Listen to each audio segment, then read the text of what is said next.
that I would like to add. At work, there's a great deal of talk about the fact that we don't have resources to do anything. And what I'm finding out is that I get caught up in believing that. And it seems to immobilize me from getting my work done. And I would like to know what would be helpful. I know that I don't work for the healthcare agency, that I work for God, but it's hard not to be mesmerized by that. Could you help me with that? By resources, what is meant by resources? Well, okay. Well, I work for the healthcare agency, and we do, I'm in training and volunteer services. Yeah. And we don't have enough staff and no money for anything we need. They would like us to beg, borrow, or steal. Yes. How about robbing? Yeah, it's right. Yeah. As Jan said, we already do that. Who is they, Georgiana? This would be the people that I would report to and ask. Yeah, the county. The county, I Right. see. So the question is still not very clear to me. What is it exactly you would like to know? Well, I guess the problem is that I believe this, and then I get immobilized, and I don't get some of the work done that needs to be done. Like, for instance? I was asked to do a report to see if we needed a newsletter to research that. And I've done all the research, but I haven't written a report. And I see that the reason is because I think it's a dumb request in the first place. So write a report, this is a dumb request. How? I hadn't thought of that. Well, sometimes a little bit of forthrightness makes life much simpler, you know. Mm-hmm. So what you're saying is I really need to evaluate the request that they're giving me in the first place. Well, always, and also your motivation. Okay. If you want to be considered a nice worker, a person, or something, you can run into trouble or get paralyzed. Particularly, there is a problem when we want to be liked. Yeah, I think about that at times.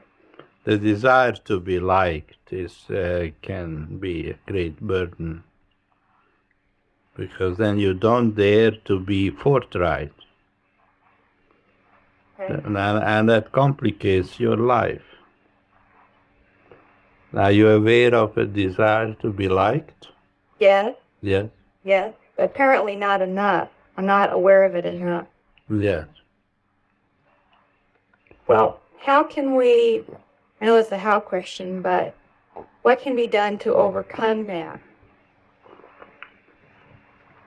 Well, consider the fact that we are not here for that purpose. See, God has not created us to enter a popularity contest.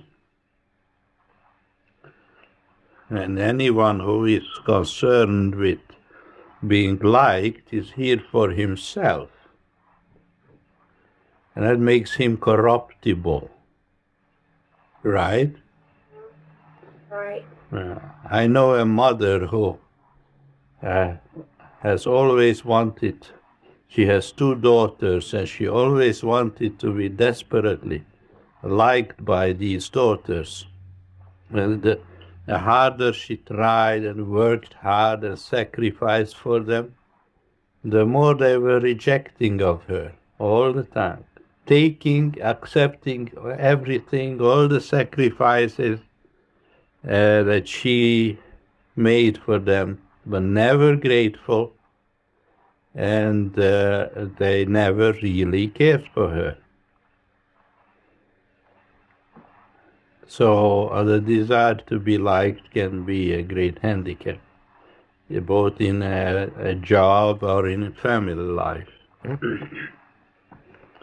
Yeah. You leave that to the politicians. Okay, thank you. You're welcome, Georgia. Dr. Hora, this is John. Yes, John. When I have a job to do or work to be done, I have trouble, I get very impatient to have it done. And the job doesn't then turn out to be done as well as possible because I want to get it done and I hurry through it. Yes. Could you help me see the meaning of that? Mm. Well, what is your motivation?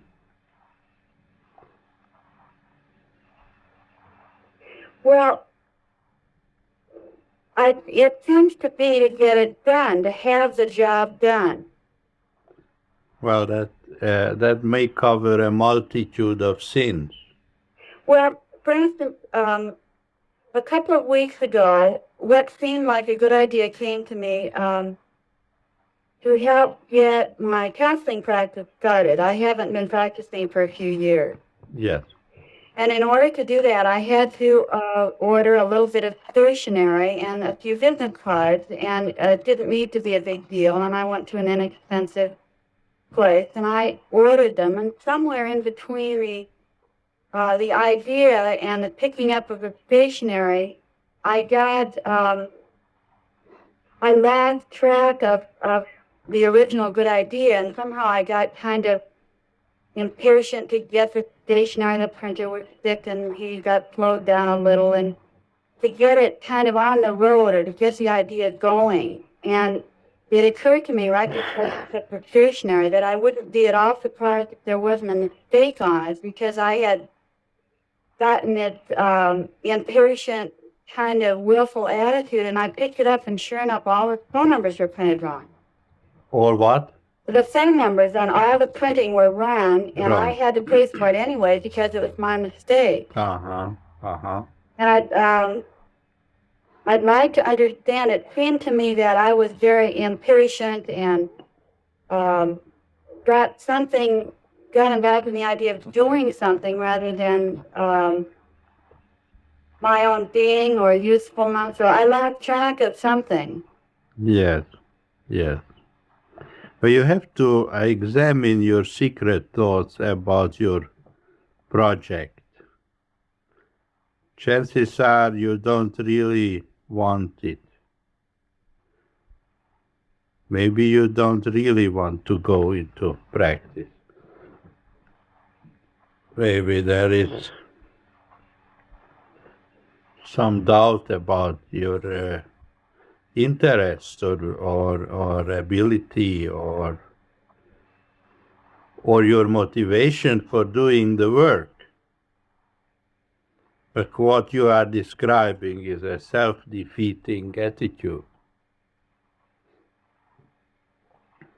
Is that you mean the impatience of self-defeating or the whole general feeling around the project? Well, what you call impatience is probably anxiety. Oh. And anxiety is an indication of wanting and not wanting. Oh, yeah. When we are here for God, when we are focusing our attention on what God wants, then there is no anxiety and no mistakes are being made. And all things work together for good, harmoniously, efficiently, effortlessly, and effectively.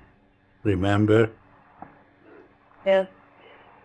So when I was thinking over the whole incident and realized that I hadn't proofread carefully and was calling that impatience, it was really probably something else. Probably anxiety of some sort, conflict about the whole process, about the whole plan. Okay, thank you, Dr. Hora. You're welcome. Dr. Hora, this is Faye. Yes, Faye. Oh, my topic had to deal with salary. And basically, my question is, what is my worth? What is the meaning of worth is in the job market?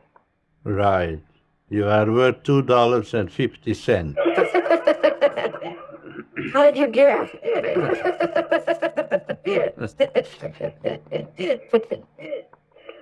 Well, what has happened about 6 months or so ago, I was typing up some papers for another woman that was coming into our department, and she got $100 raise, and I said, she's making $100 more than I am.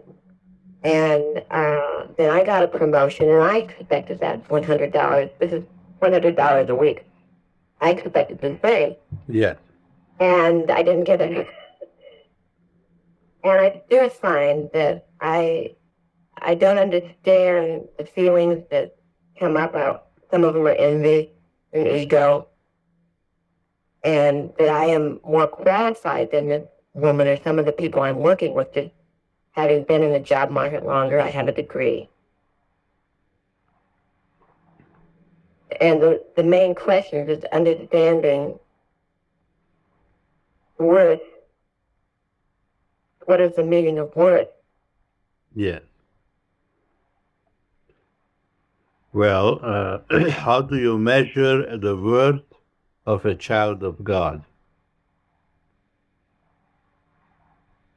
I wanted to say very slowly. I don't know why.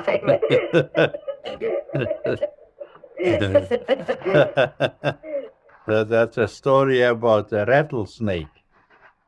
How do you milk a rattlesnake? For carefully. Yeah. Yes. But you don't measure the worth of a child of God in any possible way. And you don't compare one with another. Everyone is a unique individual. And we all have to work out our own salvation with God. So we don't look left and we don't look right. We only look up and say, am I a beneficial presence in this world? And then you work on improving your understanding, your mode of being in the world as a beneficial presence. And as the Bible puts it, you commit your works unto the Lord, and thy thoughts shall be established. When you have learned to be here for God, the right ideas come to you. They make you very efficient and very effective in every way, and your rewards will be in accordance with your usefulness.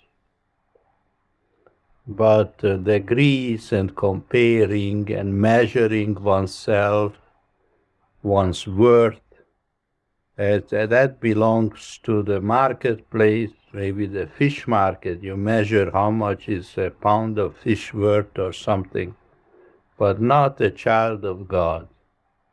A spiritual being, you cannot put a monetary value on a spiritual being. And it's no use thinking that way about us. How much am I worth? No.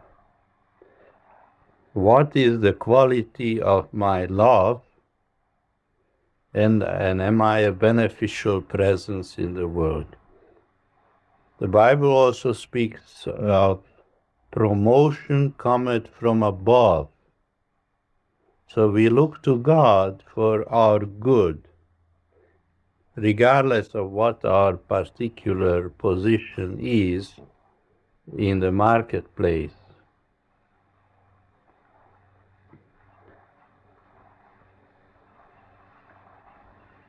Thank you. I think that's a lot. Okay, Faye.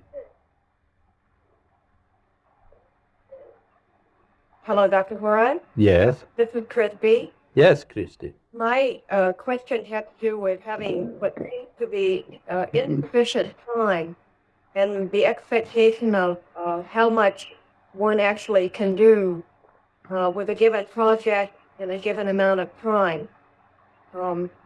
I also would like to go back to Joe's comment for a few minutes about the question of anxiety. Yes. Patient, because this seems to be tied in with my question. And I, for some time, have been, I think, erroneously expecting that I would be able to have a full-time job, or thinking I should have a full-time job. And I also would like very much to continue with school. And then it has become possible now for me to be, well, and not, but I do not have to work full-time.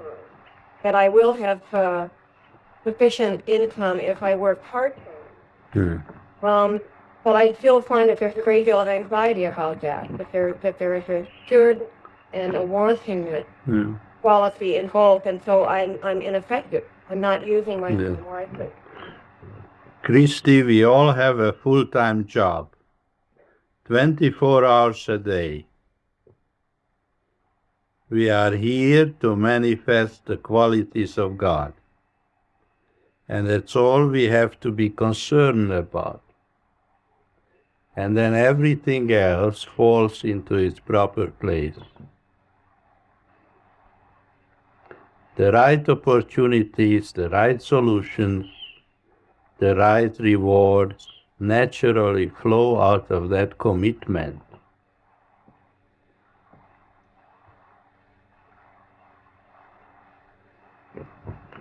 Well, I seem to be aware of it, and yet not sufficiently aware of it. The trouble with us often is that we work for God only part-time. Sundays, sometimes. Sunday morning. That's very helpful. I hope so.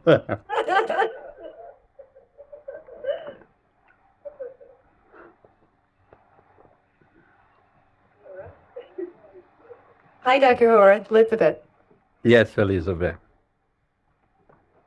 The thing that seems to trouble me the most at work is getting in competition with my fellow staff members. Yes. There's a lot of pressure on us to keep our statistics up as to the number of people that we see. Uh-huh. And I seem to get sort of hypnotized into thinking that's important and feeling inadequate on my job. Yes. What would be needed for me to be healed of competition? Well, what is the essence of competition? It is comparison, isn't it? Yes, uh-huh. And thinking in terms of comparison to other people. Now, we are all in the unique individualities in the sight of God. There is no way that you can compare one child of God with another. Everyone is here to express God in his own unique way. And if we're in the habit of thinking the way the world tells us to think, the world says you have to measure yourself in terms of money, productivity, and comparison to other people. And according to statistical standards. Well, this is the way the world thinks, but we are in this world, but not of it. Because if you think the way the world tells you to think, you're going to be very uptight and always dissatisfied and unhappy. So you must understand that we have different standards of usefulness. Our standards are spiritual. And if you refuse to compare yourself with other people, but constantly endeavor to be your best in accordance with the spiritual values which you are learning about, you will find yourself more productive than anybody else around you without having to compare yourself. So don't agonize over these things, but just remember that you have a different standard to live up to than the world would offer you to. So whenever there's any anxiety, to remember that I'm working for God would be what would be needed then. Absolutely, of course. And don't get seduced, mesmerized by the standards of the world. Yes, I see. Thank you, Dr. Hora. You're welcome.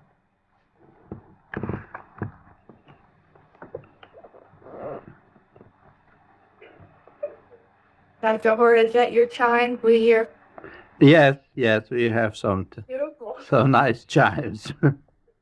This is Claudette. Yes, Claudette. I have a question, or probably a question on helping to get some greater insight.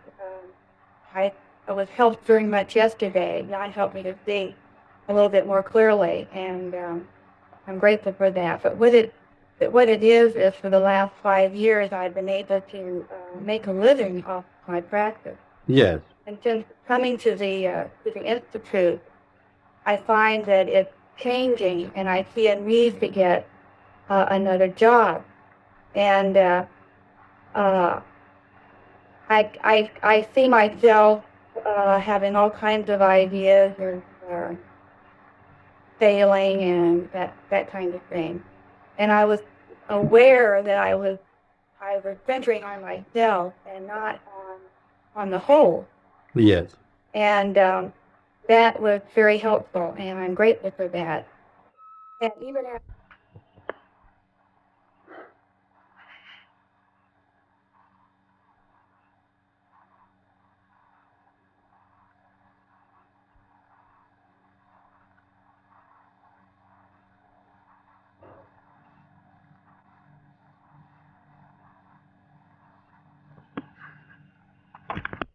to the filling station, they were very puzzled about this. Yes. And when I was seeking to see the meaning of it, Yes. I was just thinking of it, and the idea came, I think that I am going backward. Oh, you had the brakes on, no? No, it wasn't the brake. Is the backup lights? It wasn't backup lights. It was just the lights that come on when you turn your lights on.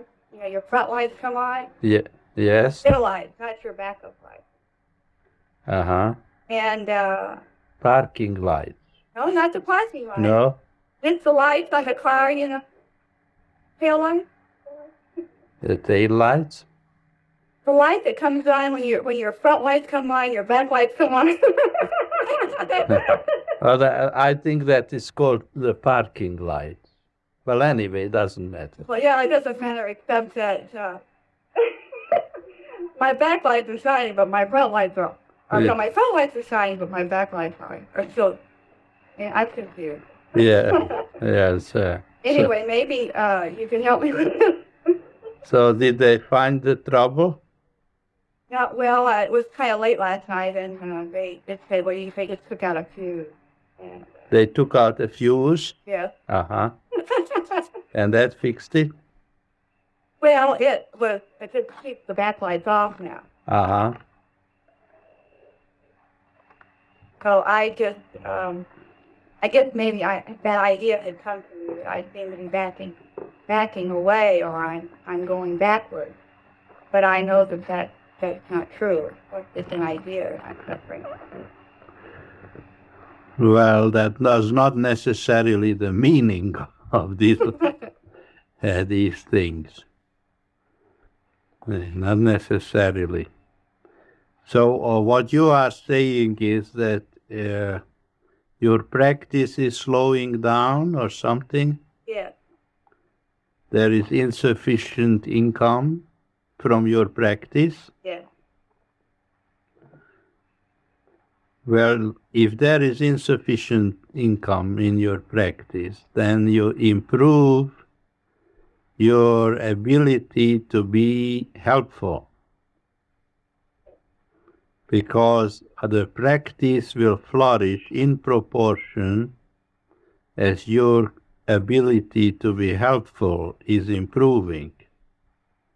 The more we are able to benefit people, the more they will be seeking us out. The opportunity is determined by ability. Now, I know that you are very well educated in metapsychiatry, and I liked your paper very much recently. But of course,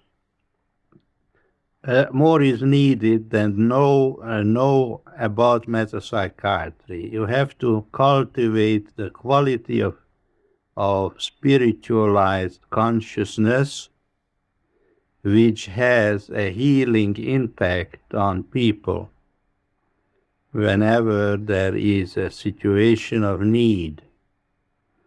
So when you find that your practice is slowing down, then you have to increase your ability to heal people, and you achieve that through greater commitment to spiritual values and to being here for God. And you focus your attention and ask yourself, what is the meaning of this slowdown? And in what way could I become more effective in this work? It is not enough to have the information, Claudette. You have to have the spirit which heals.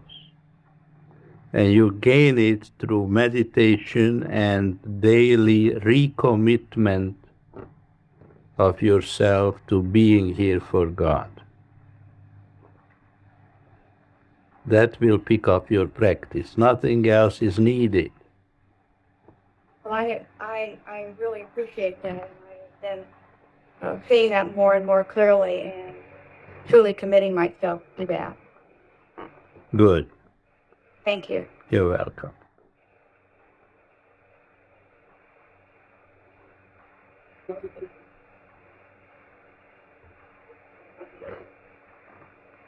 Okay. Dr. Hora, Yes. this is Carol. Yes, Carol. I have the problem of the desire to be liked.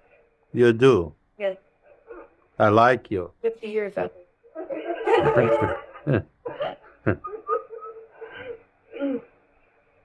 We had to let an employee go this week because she's an alcoholic. Yes. And I feel responsible for this employee. She has threatened to kill herself. Yes.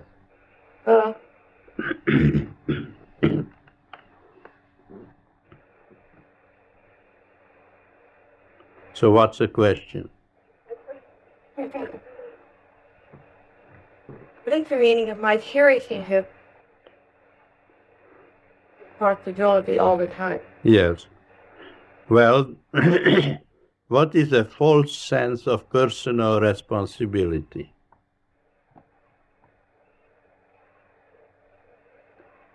I trust me? Beg your pardon? Think I am someone or something? That's right. It's a self-confirmatory fantasy which says, I am so important that what I do can make the difference between life and death. You see?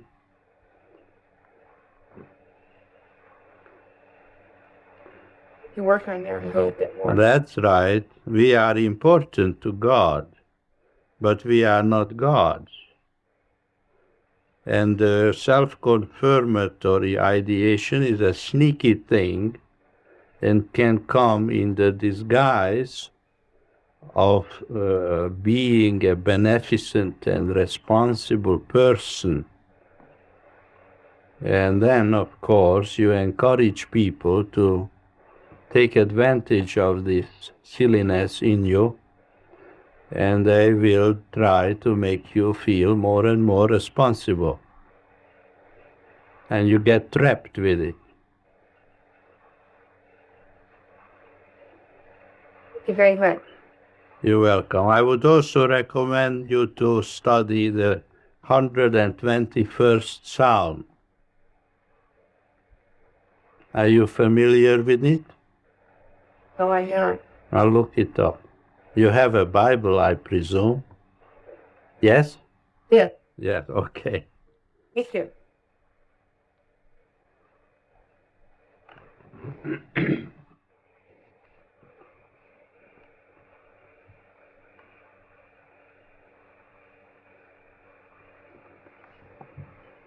Dr. Hora, Yes? this is Ernie. Ernie. Yes. I've been on a lot of your telephone seminars, but I haven't said much.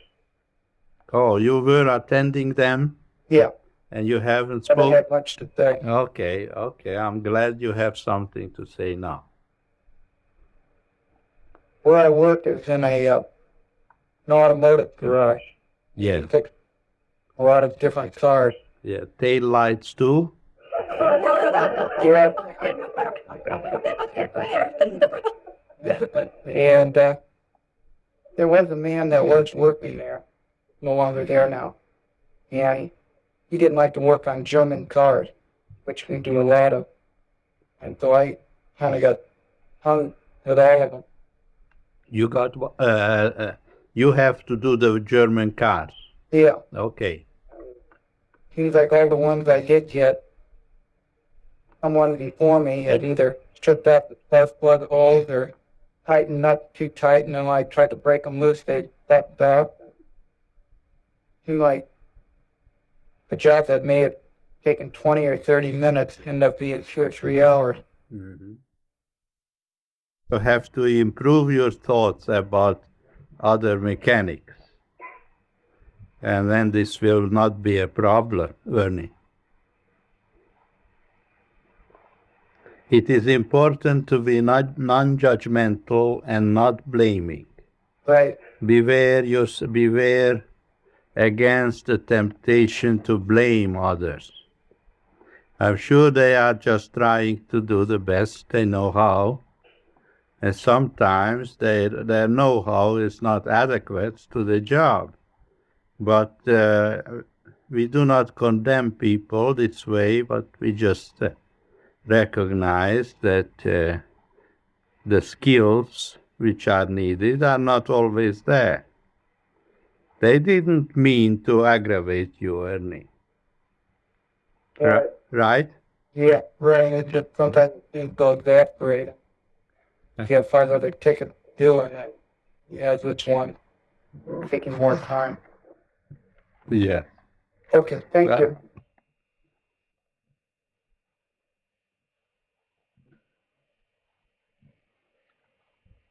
Dr. Hora, this is Marjorie. Yes, Marjorie.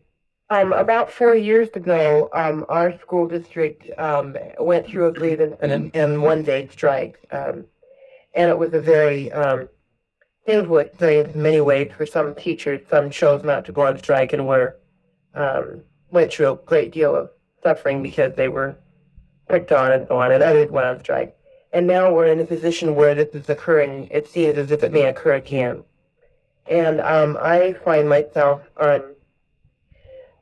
kind of in a conflict of, it seems as if a strike is not needed. It seems as if my job is to be a teacher. And yet, also, I sometimes find myself getting caught up in thinking, well, it would be helpful if we had a decent raise and so on. So I would like to know what would be needed to approach this with a better attitude than I had 4 years ago. Because I know 4 years ago I got very caught up in the whole thing. And I would like to have a little better, a better spiritual understanding this time. What does it mean to be caught up in the whole thing? Well, it's what you said about getting caught up into the idea of what the world has about what's right and what's wrong, dualistic thinking. Yes, right. So again, the solution is not to be influenced by the ways the world is thinking, and always rely on spiritual values, and in meditation listen for the right ideas which come to us from the divine mind and which always supplies the what is necessary, and you can make your contribution to any dispute or problem through prayer and taking a stand on the side of God. You are neither for it nor against it, but you seek to be a healing, a focal point of harmony in the midst of turmoil and recrimination. You preserve your spiritual perspective. Don't get sucked into interaction reasoning. That's very, very helpful. You're welcome.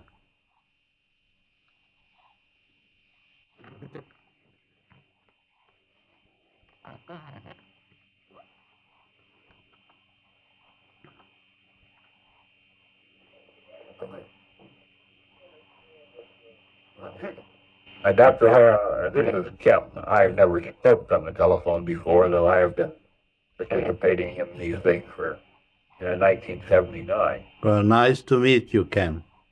That's me. Kim. Kim. Kim. K-I-M? K-I-M. Okay. I think I have a problem and a willfulness in relating to my job in the workplace. Yes. What do you do? I'm a vocational rehabilitation counselor. Yes. I was one in Hawaii, and I came to California in '76. And it took me about 6 years before I could ever get a job with the state agency as the main employee started. Yes. Finally, I had it, and it's not what I expected. Mm-hmm. I am not meeting production standards because I seem to take 2 to 10 times as much time to do the paperwork. And even though I put in an extra 10 or 12 hours a week doing it, I still procrastinate. I've always been resistant to paperwork.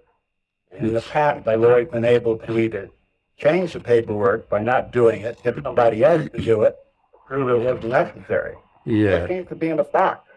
Uh-huh. I seem to be going down to a point, but unable to resolve this. I'm just trying to see the meaning, and the obvious meaning seems to be that I don't like what I'm doing. So I'm showing all kinds of resistance. Yes. Yes. Well, is it just the paperwork or the whole idea of vocational rehabilitation? No, I have was the counselor of the year in Hawaii. I was received a state nominee when I was working for Orange County. In the area that I worked, I've been outstandingly successful. Yes. Except that I don't seem to be counseling. I seem to be processing paperwork.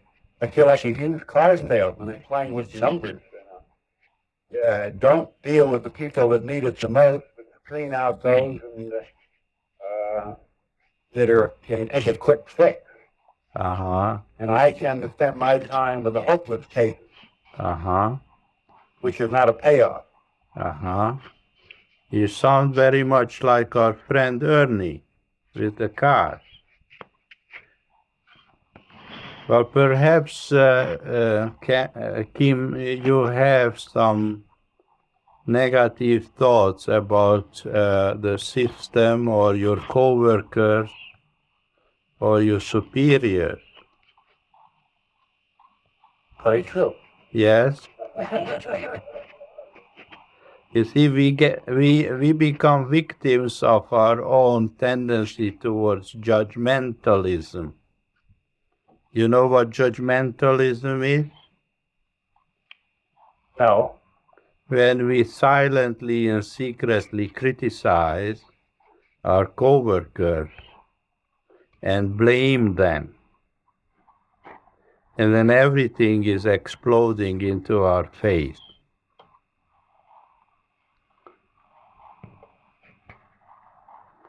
Perhaps if you would learn not to judge and instead just pray and be grateful, things may improve in your situation. Thank you, Dr. Hora. You're welcome. Dr. Hora, this is Jenny. Ginny? Yeah. Okay. I have an interesting phenomenon that has become very apparent to me. I have started working at a company about a year ago as a temporary personnel. Yes. And through the course of the year, I have been given a great deal of responsibility and have become known as being able to take a new position and work at it efficiently and effectively. Yes. So I have worked in a great many different areas, and I am still receiving what the temporary receive for pay, which really is not a great deal. Yes. I have just been given a new project to help with that is the vice president of the company's very pet project, where we are going to be helping person within our company who had a particularly rough year that needed a little help at Christmas. Chris has been usually given to some outstanding person who works for the company. Yes. I don't work here. Okay, alongside of this, I have been maintaining my own private practice for some several years, and it has dwindled down very much, so that I have practically no income from that to help support me at home. Mm-hmm. What is the character of that practice? I'm a marriage, family, and child counselor. Marriage, family, and child counselor. Yes. All right. And in the job? Well, it depends kind of on which week you catch me, because they move me from place to place so frequently. I may truly one day do nothing but filing, and the next day be in charge of some big project somewhere. So And what kind of agency is that, or corporation or business? Yes, it's a large corporation. It's one of the largest computer corporations around, and it's the computer division of McDonnell Douglas. Yes. It's the airplane manufacturer? Yes, at McDonnell Douglas is, and the ones that I work for are the computer side. I see. Uh-huh. What is your job description? It is changing? It changes all the time. My job description actually is temporary personnel. Temporary. I see. Uh-huh. Richard, along with the dwindling of my private practice, which was bringing me in some income, I find that I am being used as a counselor within the company without pay. Yes. I am wondering, the word that continues to come to me this morning is a sense of non-belonging here. Yes. I don't belong to the company I'm working for. Uh-huh. Not really trained for the kinds of work I've been successfully doing. Yes. The work that I'm trained for is no longer bringing me income. Uh-huh. I would like to see the meaning of that much more clearly. Yes. Well, you sound like you are a lost child who got lost in the shuffle. Yes, I sometimes carry that idea about myself, wondering just exactly where my belonging is. Yes. Well, where do you really belong to? I know that the answer is a child of God. Right. Sometimes I understand that. I'm not Yes. understanding that very well right now. Uh-huh. How could you find your legitimate place in the immensity of the land of Pego? How could you become a full-fledged citizen in the land of Pego, where remuneration is very good?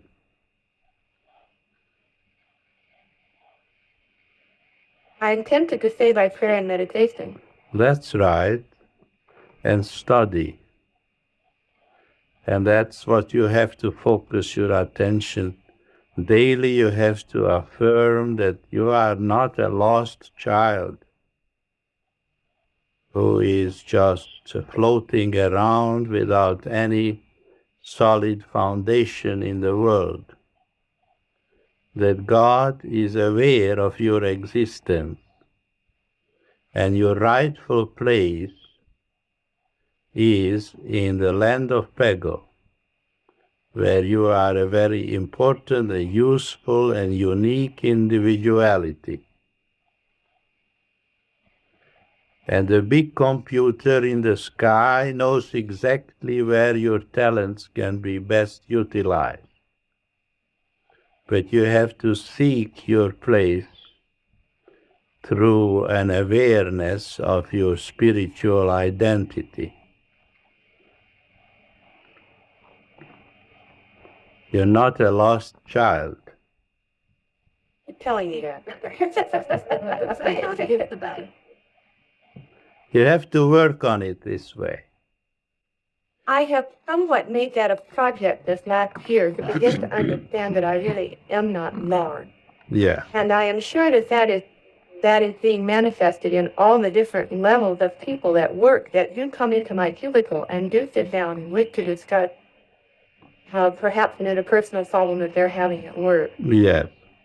My question that I ask myself, and I'm wondering if it's a valid question, is they are willing to do that at work, but that does not support my living. Yes. What is the meaning of the discrepancy there?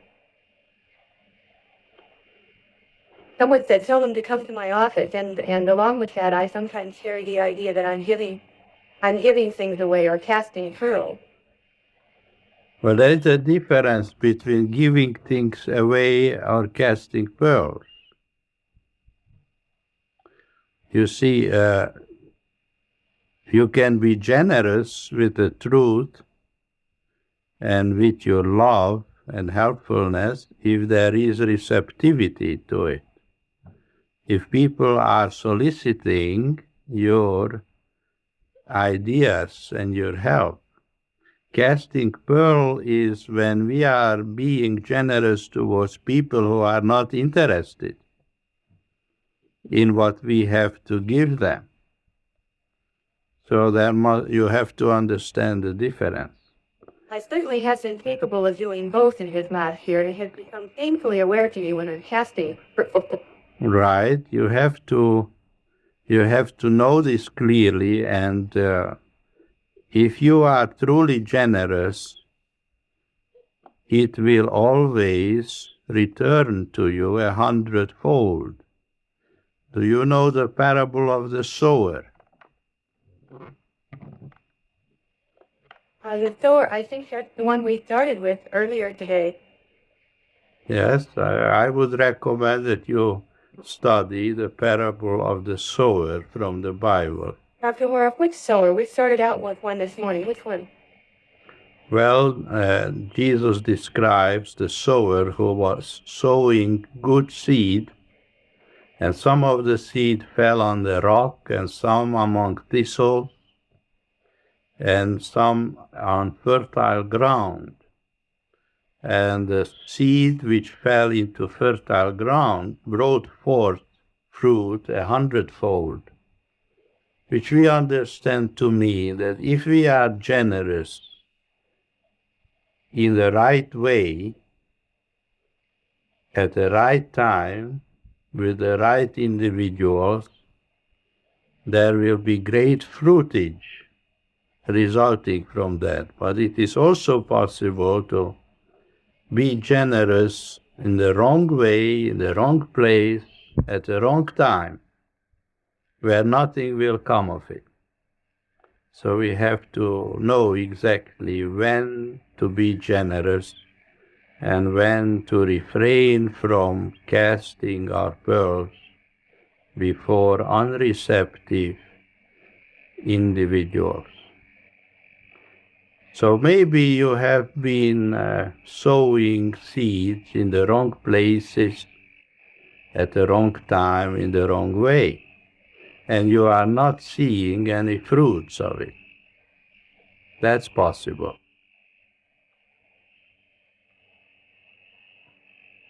That's a pretty fair description Good. of the way it's been working at work. All right. So you learn to be generous in the right way. Thank you. You're welcome. Is it the level called casting your blessed from the level? Yes, that's another parable indicating, referring to generosity. Right. I've never understood that expression, really. Have you ever studied that and could you clarify it further? Yeah, it means that when you are sincerely generous, you don't look at it as an investment for yourself. You're doing it for God. You have no ulterior motive connected with that generosity. When you cast your bread upon the waters, you're not thinking about the fish coming back to you and saying, "Thank you, Jan."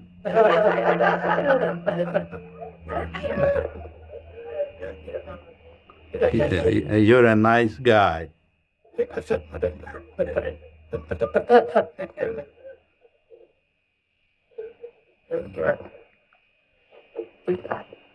Dr. Ware, this is Joan again. Yes, John.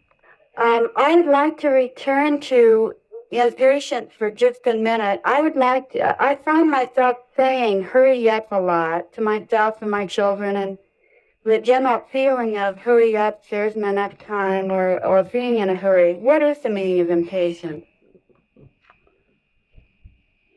Well, impatience is one thing,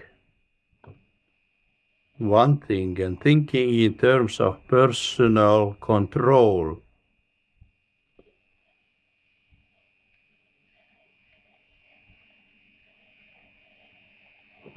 I don't understand that. But if I start setting off in the morning to go someplace, and I first my little girl, and I drop her off at a nursery school. Yes. And she's 3.5, and I often find myself saying, hurry up now, hurry up, and I've trying to shove her along faster. And when I think about it, the 5 or 10 minutes doesn't make any difference, really. Yes.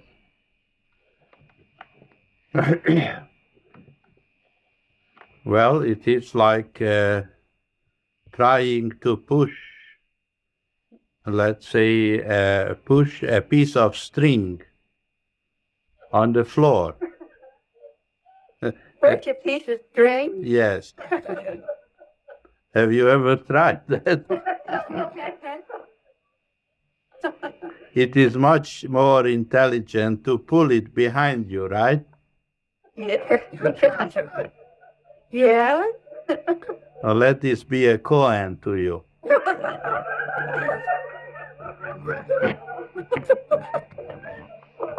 Well, thanks a lot. You're welcome. Hi, Dr. Hora. Yes? I have a question in regard to the county workers that come in contact. I hear a lot of complaints about paperwork, and it seems like that's a major preoccupation in county work. Is there an alternative view of where seeing paperwork in a healthy light, rather than as a burden or resentment or feeling, ostracized or some way?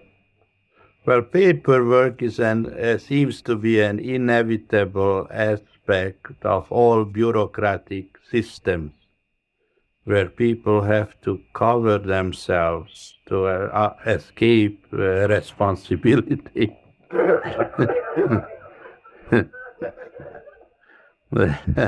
But one can have compassion and understanding, and you don't have to fight it. You just try to live in harmony with it. There's an awful lot of waste of energy and paper too. Thank you. Yeah. Dr. Hora, Yes. this is Philip. Yes, Philip. And my thought with work is that I would like so much not to lose the ideas of Hegel that I start off the day with. Yes. Is there something one of your marvelous ideas that would help us to carry the good thoughts that we've talked about today through the day. Well, how do you lose it? I get involved with the world. I see, I see. Well, you need to contemplate the statement by Jesus who said, "We are in this world, but not of it," and keep that in mind. And cherish Pego, because nothing is worth losing the awareness of Pego. And let no one rob you of it, because it's the pearl of great price.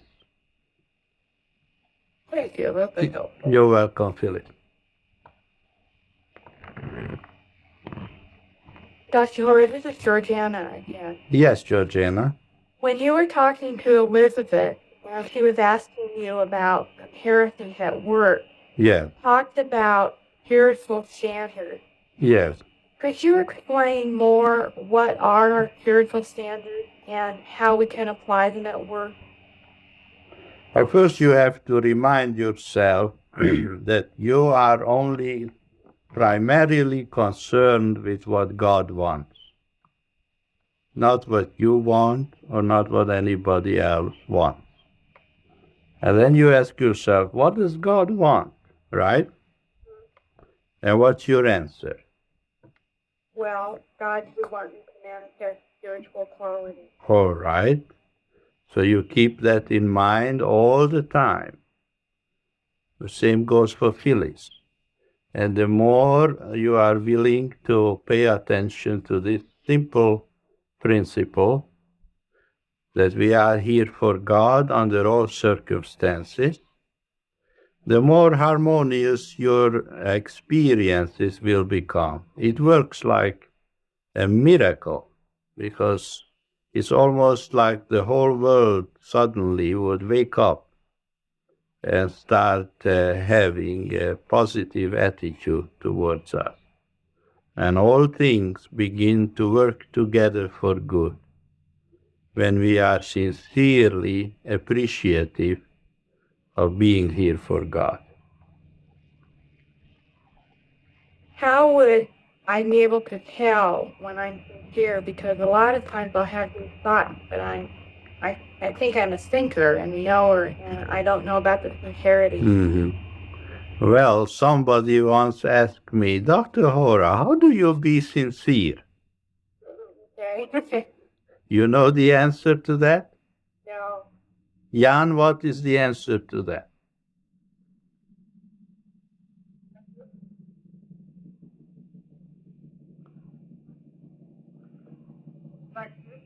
What? No, you be sincere by being sincere. You see, sincerity is not something that we do, it's something that we are committed to.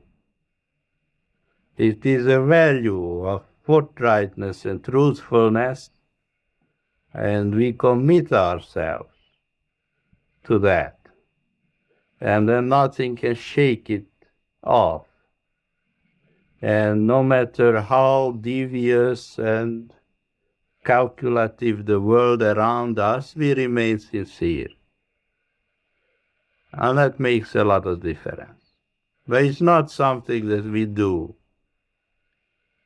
Yeah, it's a commitment. Commit thy ways unto the Lord, and thou shalt be established as a full-fledged citizen in the land of Pegel.